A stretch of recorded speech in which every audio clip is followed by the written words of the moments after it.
কেন আওয়ামী লীগ এটা বলে না? মানে একটা তো আমি তো দেখি সেনাবাহিনীর একটা কু অনুষ্ঠিত হয়েছে। ৩ তারিখ সেনাবাহিনীর দরবার থেকে খবর ছড়িয়ে পড়লো যে আপনাদের সরকারের সঙ্গে আর সেনাবাহিনী নাই এবং সেদিনই এই এগুলো সবই গুজব। লং মার্চের ঘোষণা এলো, এক দফা এক দাবির আন্দোলন হলো। মানে আপনাদের সঙ্গে তো তখন তার মানে জনগণ নাই, সেনাবাহিনী নাই, কিভাবে টিকবেন আপনারা?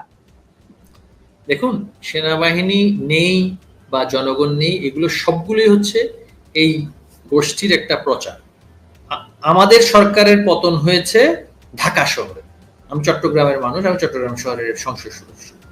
চট্টগ্রামে কিন্তু সরকারের পতন তো দূরের কথা, এই অপরাজনৈতিক শক্তি দাঁড়াতেও পারে, সেভাবে দাঁড়াতে পারেনি। একদিনের জন্য বন্দর বন্ধ করতে পারেনি। ঢাকা চট্টগ্রাম রাস্তা, যেটা দেশের মেরুদণ্ড বলা হয়ে থাকে, সেটা বন্ধ করতে পারেনি।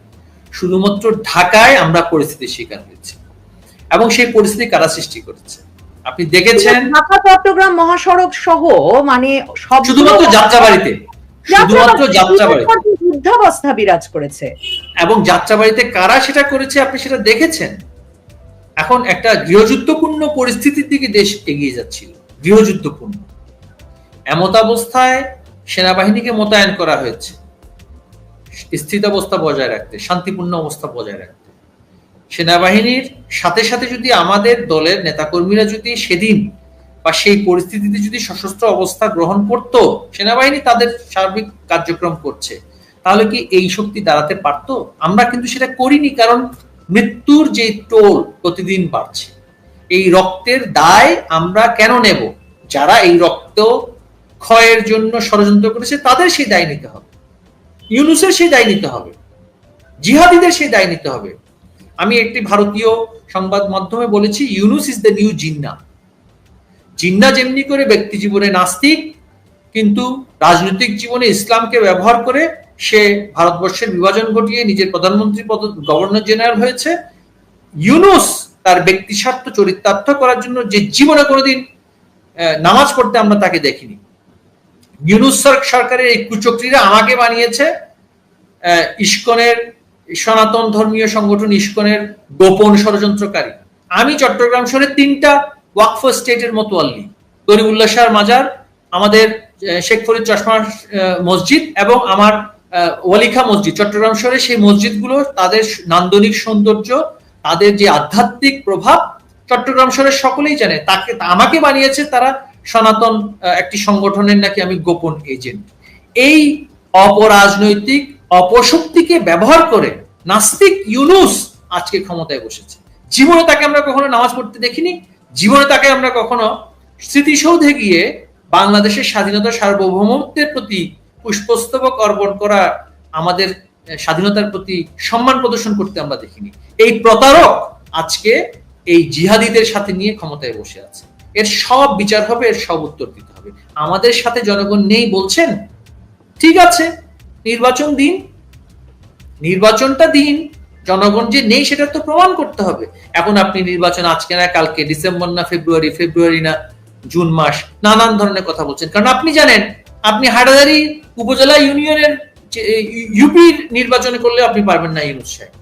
2 বছর কোভিড গেল, রূপায়ণ টাওয়ারে আপনি বসেছিলেন। নির্বাচন করবেন কেন? ওনাকে তো উনি তো নির্বাচন, উনি তো নির্বাচনের ঊর্ধ্বে, ওনাকে বসিয়েছেন। উনি তো আল্লাহ পাক রব্বুল আলামিন, আল্লাহ পাক রব্বুল আলামিন যেন ওনাকে ক্ষমতায় বসিয়ে দিয়েছে। এটাই হচ্ছে ওনার যে সমস্ত কিছু কুচক্রী প্রচারক তারা নির্ধারণ করছে, তাদেরকে সেটা বলছেন যে তাকে নবুয়তের মতন করে নাকি বসতে। কি নিকৃষ্ট কথা, কি নিকৃষ্ট কথা তাকে সেভাবে করে তুলনা করা হচ্ছে, যে কিনা দ্বীনে ইসলামের অনেক বেসিক টেনেটসের বিরুদ্ধে তার যে অবস্থা।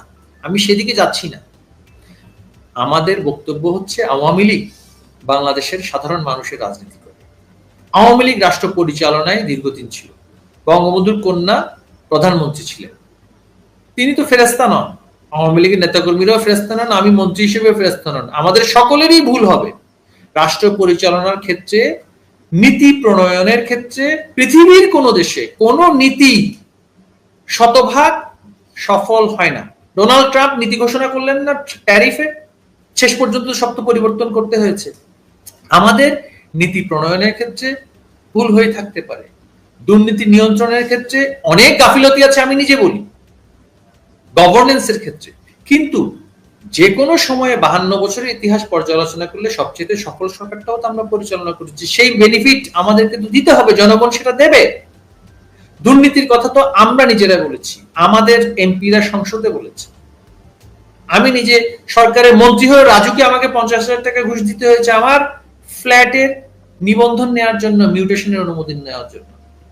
এই দুঃখের কথাকে আমি কাউকে বলতে পেরেছি? পারিনি।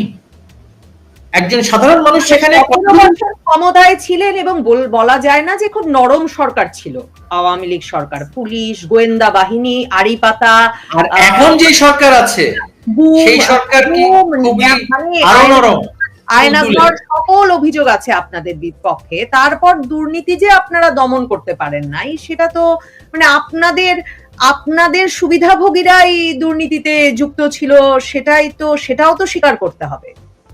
এখানে আমি একটু আপনার সাথে দ্বিমত পোষণ করতে চাই।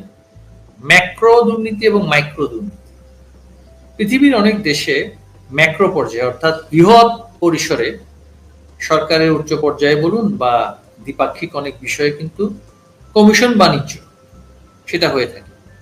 যখন ব্রিটিশ এরোস্পেস বলি বা এয়ারবাস কোম্পানি যখন কোনো দেশে তাদের সরঞ্জাম বা বিমান বিক্রি করে, আপনি কি মনে করেন না সেখানে যারা তাদের লোকাল এজেন্ট থাকে তারা কোনো কমিশন পায় না? এগুলো প্রাতিষ্ঠানিক কমিশন সিস্টেম। বড় বড় জায়গার বড় বড় দুর্নীতি সেটা পৃথিবীর অনেক দেশে হয়েছে, এখনো হচ্ছে।